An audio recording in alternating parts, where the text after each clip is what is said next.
Just how does it feel right now? It seems like you guys have control, but at the same point in time, it's a tough Yeah, series. I don't know if you ever have control until you've won Yeah. the fourth game, particularly against a team like that, and particularly with how good they are at home. I think they played really well. I think we played a really smart, detailed road game, gave ourselves a chance to win, and found a way to win an important game. But the next one's always the most important, and this series is a long way from over.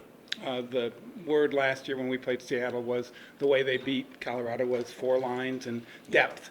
The same thing with you guys. It seems like that's a good key, and it seems like yesterday was a good example of it. Yeah, I can't tell you how important our depth's been through the playoffs so far against the two teams we've drawn. I mean, you couldn't get, that's the last two Stanley Cup champions. So, I thought last night again, our depth guys were the difference. The Duchesne line was probably our best line overall, and the Steele line scored a goal for us at a critical time. So, we've been getting that all year, but particularly at important points in the playoffs this year. You mentioned that, playing the last two Stanley Cup champions in these playoffs to start off, and it's so close in the first round. Yeah. We'll see how this series plays out, but when you're in these series where it's so close, the poise your team showed last night in the third period, I mean, to have that kind of poise when it's not always going to go your way. Right. Yeah, that was the most impressive part for me, because, we didn't play with the same poise in game 1 and 2, but we were smart enough to recognize it and look at what we did wrong and get it fixed. And I don't think you could have played a better third period than we did last night. So, that tells me that the group, understands, is engaged, knows the importance of the details this time of year, and, just a fantastic way to close out a game on the road.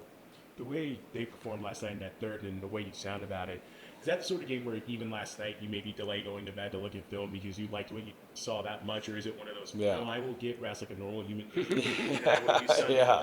Yeah, I refuse to watch film at night after a game. I've already watched the game. We always do it the next morning, even if we have to do it early. I think you just need that different perspective to get away from the game and the emotion of the game for the night to get some clear eyes on the film, so to speak. So we always do it the next morning. But, it was what I felt it was on the bench. It was just great commitment, great detail, good road game, and a lot of intangibles on the road. A lot of shot blocks last night, some key plays, when there was breakdowns, and then obviously Otter, when we did break down a little bit, he was there to make a big save. Sam Steele's leading your forwards in penalty killing minutes last couple of games. How important has he been on the Yeah. guy? Yeah, what a great addition. I didn't know a lot about him. We played against him in the playoffs last year in Minnesota. I should have known when we signed him, the reports from the guys in Minnesota that everyone talked to was, boy, this guy's going to really help you, and they were sorry to see him go. So, that was the first sign that we were getting a pretty good player, but he's been excellent all year. He's been way more versatile than I knew. I didn't know, he could kill penalties. He's a first-round pick, so you see his skill level. He's got some good offensive instincts, but good in the face-off circle, can play center, can play wing. Just really a jackknife of a player, can do a little bit almost everything. So been really, really valuable for us. It came. Oh, go ahead. And Essa Lindell also obviously Yeah. great on the penalty kill. Yeah. His career all year, but how important has it been to have him back there, especially in the Yeah, last 2 games? yeah. Essa's been a monster for us, I think, in the playoffs. Strong, heavy, engaged, hard to play against. That group of defensemen, I think, a little bit underappreciated for how hard they defend. Everyone talks about the numbers, and you see Merrill fly up the ice and you see Harley fly up the ice, but those guys defend hard, and they're hard to play against, and they're tough around our net. And Essa's one of the leaders in those departments. because of Sam's skill and his numbers, he's kind of had a hard time finding a niche. They moved him all over Yeah. in Minnesota. I think same thing in Anaheim. Is it good for a player to maybe just get that one job, one role, one line Yeah. to play on? Because it seems like it's helped him. Yeah. Well, I think every team needs a guy like Sam Steele. Yeah. You know, that the what he does is he's a mismatch in the depth of your lineups because of his skill. Right. And because of his skill, he also has the ability to plug in with good players if you have injuries or someone's not going. Those guys are invaluable.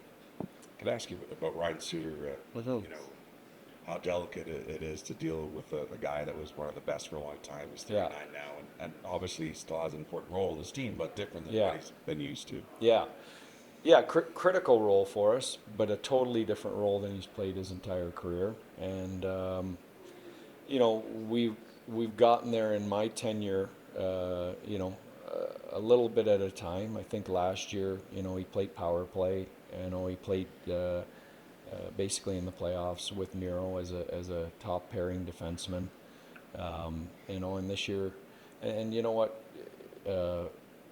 we weren't deep enough last year, and we wore those guys out, and it showed against a deeper Vegas team. And I think this year we wanted to create some more depth back there and slot guys in, and everybody do a little bit less with more, or a little more with less minutes, including our forward group. And Ryan was no different. So, we moved him off the power play, lowered his minutes, and he's been a true professional. It's been nothing other than what's best for the team, and that's not hard to do when you've played as important a role as he's played on every team he's played on his entire career. But another guy in line with Matt Duchene and Jamie Benn and Tyler Seguin and all these guys that are checking their ego at the door and doing whatever it takes to help us win a game. If that means a little less for them individually, they're good with that, and that's the key to our success.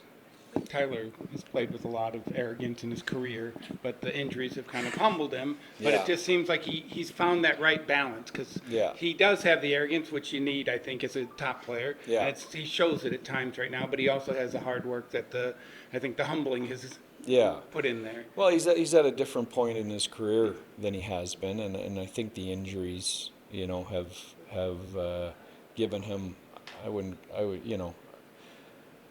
perspective. I think You have to play a different way for a couple of years. I think you get perspective as you get older in your career, and you realize that you're not here forever, and the clock's ticking. And he's one guy in our room that's won a Stanley Cup, but he did it at such a young age. He wants to do it again. So his head is in a great place, and another guy that, because he's checked his ego, has been really valuable for us. With him off the ice, because last night we're seeing him on the podium with Stangeman, giving him pats on the back and everything. He calls Wyatt Johnson a pup. Yeah.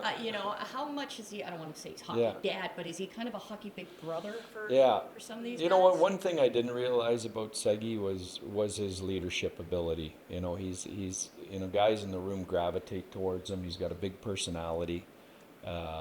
But he really is a team guy, and I think he's, I think that leadership's probably grown over the years. Again, perspective.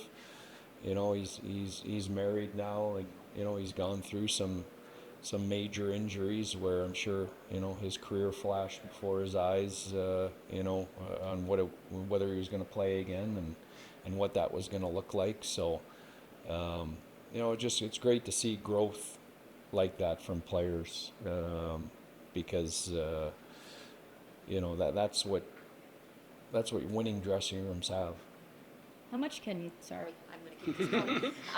When you have guys like Stankoven and Johnston and everything, not just their presence, but also what they're doing, how much can that add to a better team in terms of that energy boost, just kind of that youthful energy that veterans kind of need a jolt sometimes? Yeah, for sure. And I would put Harley in that category Yes. too, and no one talks about him. I mean, he's the same. He's maybe a year older than those guys, So, all three of those kids are playing big roles for us, major roles.